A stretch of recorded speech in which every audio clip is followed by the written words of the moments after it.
Bien-aimés du Seigneur, bonjour. Aujourd'hui, le jeudi, le 12 janvier, le thème de la rhapsodie des réalités est son amour envers nous. Son amour envers nous. 2 Corinthiens chapitre 5, le verset 17 est notre écriture d'ouverture. 2 Corinthiens chapitre 5, le verset 17 nous dit « Si quelqu'un est en Christ, il est une nouvelle créature. Les choses anciennes sont passées. Voici, toutes choses sont devenues nouvelles. » Le pasteur Christ nous dit ceci.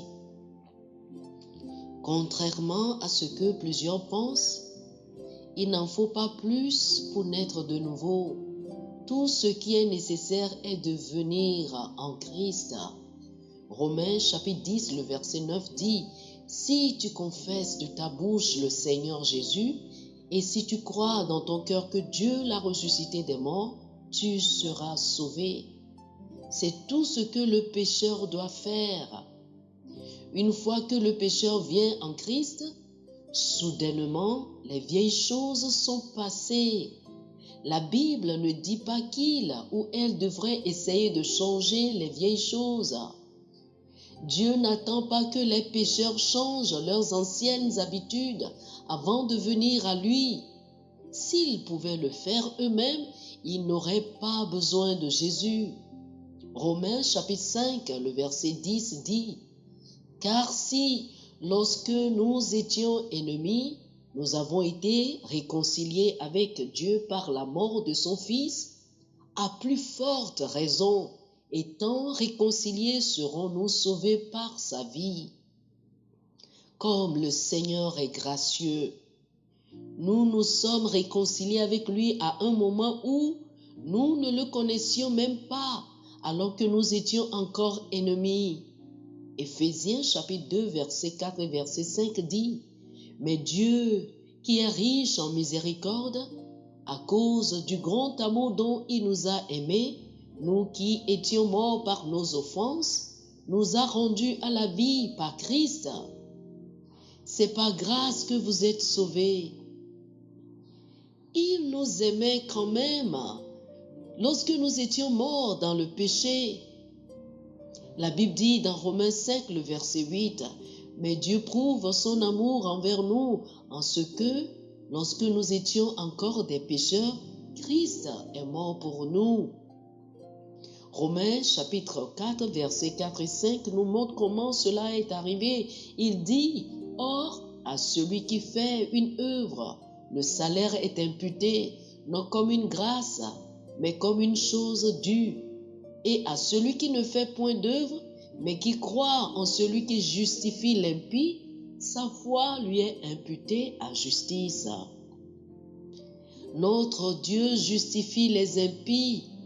2 Corinthiens chapitre 5, le verset 19 dit « Car Dieu était en Christ, réconciliant le monde avec lui-même, en n'imputant point aux hommes leurs offenses, et il a mis en nous la parole de la réconciliation. » Voilà l'évangile.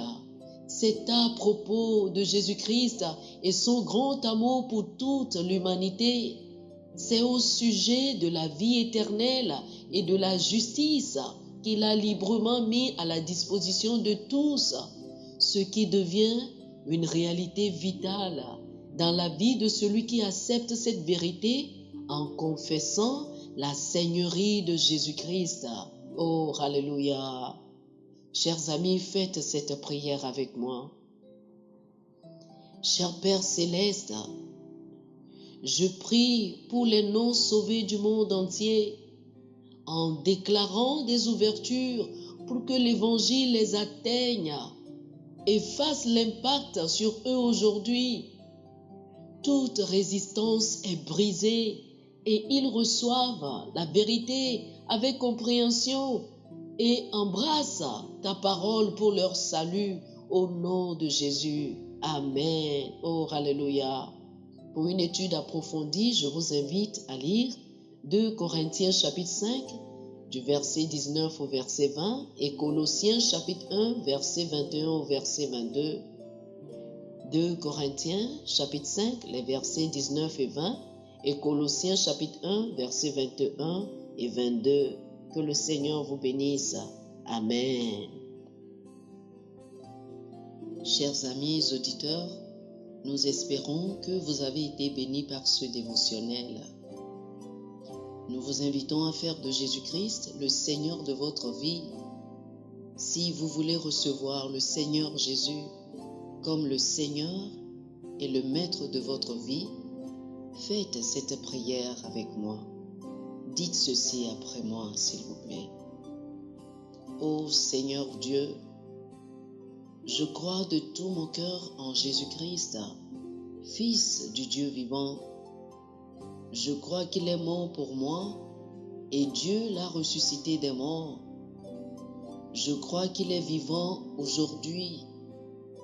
Je confesse de ma bouche que Jésus-Christ est le Seigneur de ma vie à partir d'aujourd'hui.